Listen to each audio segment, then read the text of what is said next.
Most people assume the sword was the defining weapon of the Middle Ages. It dominates museum displays, films, and, well, the modern imagination. But the weapon that shaped medieval warfare more than any other was not the knight's blade, it was the spear. And behind nearly every levy raised, every town militia assembled, and every campaign launched, stood a blacksmith whose work rarely survives with a name attached. The spear was not glamorous. It did not require years of aristocratic training. It was inexpensive, adaptable, and honestly, devastating in disciplined hands. More importantly, it could be produced in large numbers with limited resources. That fact alone explains more about medieval warfare than many battlefield narratives do. To understand the Middle Ages honestly, we have to step away from the mounted knight and into the forge. The spear dominated because societies could afford it. From Anglo-Saxon feuds to Carolingian levies, from Viking raiders to Swiss militias, the spear was the common denominator.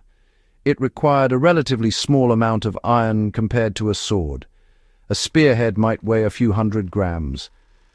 A sword required far more refined metal, longer forging time, and honestly greater skill to balance properly.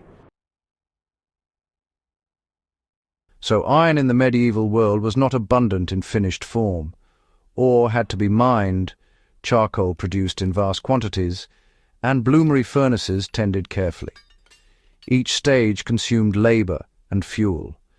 The bloom that emerged from a furnace was not pure steel, but rather a spongy mass of iron and slag that had to be repeatedly heated and hammered to consolidate it.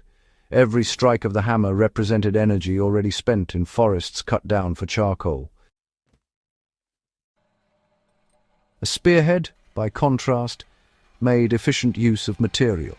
A blacksmith could forge one from a modest billet, shape it with a socket to mount on a wooden shaft, and produce functional weapons quickly. In times of mobilization, speed mattered more than ornamentation. When a lord needed 50 men equipped within weeks, spears were realistic, swords were not. The forge was a logistical engine of war.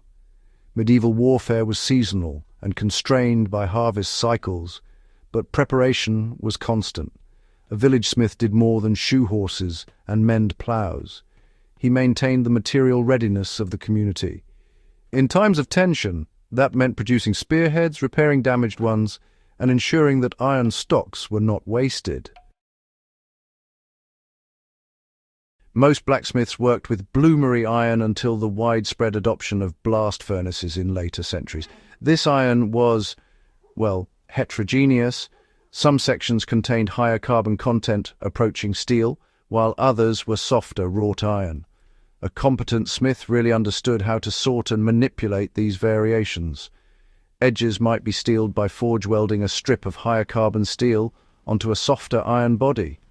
This approach conserved valuable material while producing a harder cutting surface. The spear's design reflected this economy. Many early medieval spearheads were pattern welded or laminated, not for decoration, but for structural performance. A harder edge combined with a tougher core reduced catastrophic failure.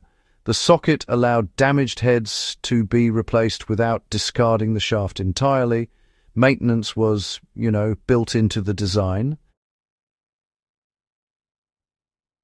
This adaptability explains the spear's longevity across centuries and cultures. It was not a primitive precursor to so-called better weapons. It was, in fact, a mature solution to logistical reality.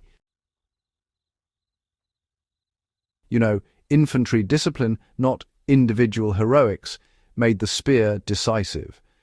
The effectiveness of the spear was not rooted solely in its reach. It really lay in formation. Shield walls in early medieval Europe depended on overlapping protection and coordinated thrusts. A line of spearmen could present a bristling barrier that cavalry hesitated to charge without support. By the High Middle Ages, pike formations refined this principle. Swiss and Flemish militias demonstrated that disciplined infantry armed with long spears, could shatter mounted aristocracies. At battles like Morgarten and Courtrai, heavily armoured knights found themselves constrained by terrain and, well, impaled by organised ranks of commoners. These encounters altered military doctrine. Rulers could no longer rely exclusively on feudal cavalry. Infantry training, urban militias, and professional mercenaries gained importance. The spear, in longer form as the pike, reshaped power structures by lowering the economic threshold for effective military force. Behind these developments stood thousands of smiths producing standardized heads in growing quantities. The forge became part of a broader system of military adaptation. The realities of metallurgy shaped what was possible on the battlefield. Modern audiences often underestimate the variability of medieval metal. Without modern industrial controls, carbon content and heat treatment outcomes were inconsistent. A poorly forged blade could bend or chip under stress. Spears mitigated this risk. Even if the edge dulled, the thrusting point remained effective. Even if the shaft broke, it could be replaced locally. Heat treatment required careful temperature judgment. A smith relied on colour in the metal, not thermometers. Quenching too rapidly could cause cracking. Insufficient hardening left edges soft. For a sword, such failure was catastrophic and costly. For a spearhead, the margin of tolerance was wider. The weapon's geometry distributed force more simply. This practicality mattered in prolonged conflicts. In campaigns where supply lines faltered and equipment degraded, repairability determined survival. A spearhead could be reforged, reshaped, or repurposed. Broken swords often became shorter sidearms or were melted down entirely. Material science, limited though it was, imposed discipline on strategy. Commanders who understood the durability and limits of their equipment made different decisions than those who relied on prestige weapons. Urbanization and trade slowly changed the blacksmith's role. By the later Middle Ages, towns expanded and guilds formed. Smiths became specialized. Some focused exclusively on weapons. Others produced armor components or agricultural tools. Trade networks improved access to higher quality steel from regions such as northern Italy or parts of the German states. Yet, even with these improvements, the spear remained central. Professional soldiers might carry polearms like halberds or bills, evolutions of the basic spear concept, combining thrusting and cutting capabilities. These weapons were still rooted in the same fundamental logic: maximize reach and leverage while minimizing metal cost.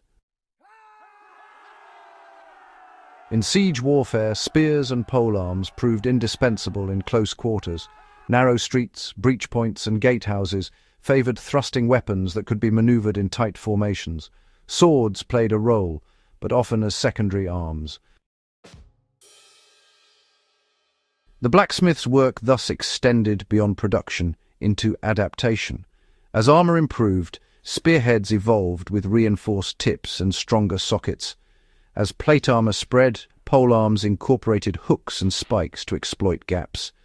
Each change reflected a dialogue between offensive and defensive technologies. The social consequences of accessible weapons are often overlooked. Because spears were affordable, they enabled broader participation in warfare. Town militias could equip themselves without noble patronage. Peasant uprisings, from the Jacquerie to later revolts, often relied on polearms forged from agricultural tools.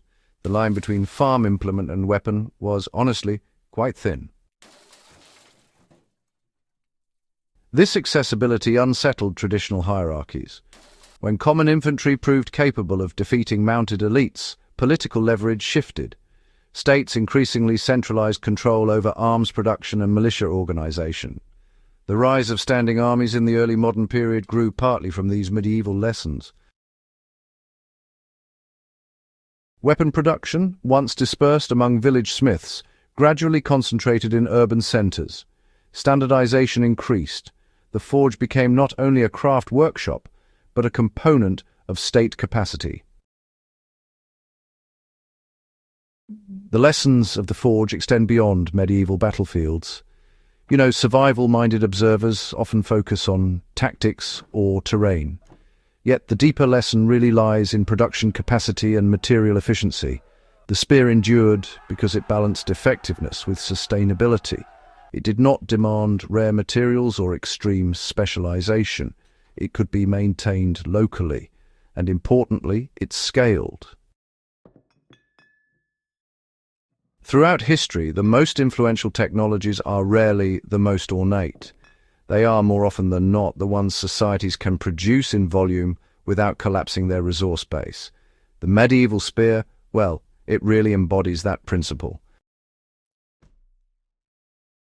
Even in the age of gunpowder, pikes remained integral for centuries, protecting musketeers and maintaining formation integrity. The transition from spear to bayonet preserve the same logic, extend reach, conserve material, and integrate offense and defense in a simple, reproducible form. When we look at the blacksmith's forge, we are looking at more than just sparks and iron. We are, in fact, seeing a society's relationship with its resources, its labor, and, honestly, its capacity for organized violence. The spear's dominance was not simply an accident of tradition. It was actually the rational outcome of economic constraint and strategic necessity. Remembering this changes how we interpret medieval warfare. It shifts attention from isolated duels to systems of supply, from heroic narratives to communal preparation.